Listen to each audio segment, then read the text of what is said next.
environment. Someone said that culture eats strategy.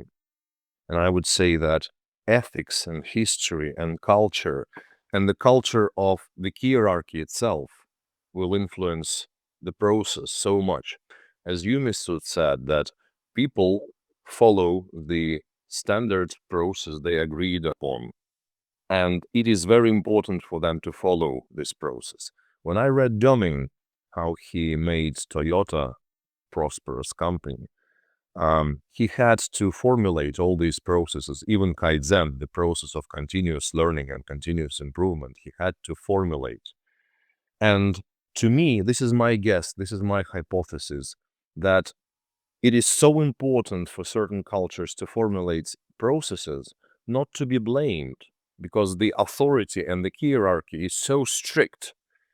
This reminds me of Russian culture as well.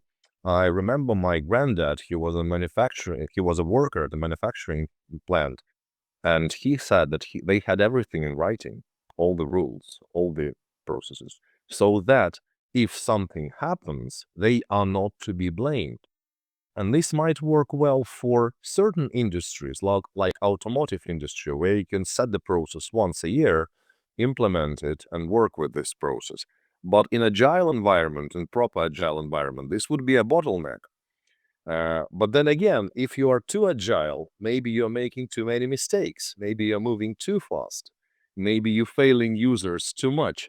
So this is really, really interesting. When people open offices in various places, they often neglect the cultural differences, and then they expect the workers to be matching their culture.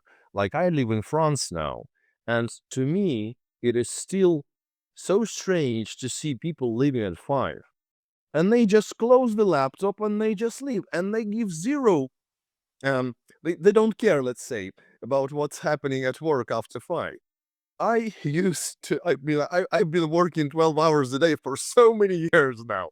And it's not just because I'm forced to or whatever. It's just because I find so much work to be done. And all the Americans who work with French people, they just hate them because of the culture mismatch. This is really, really interesting. I think people should be educated that cultures differ, and that you shouldn't expect someone to be changing straight away to match your culture, but you should be more open to understanding why the person behaves this way.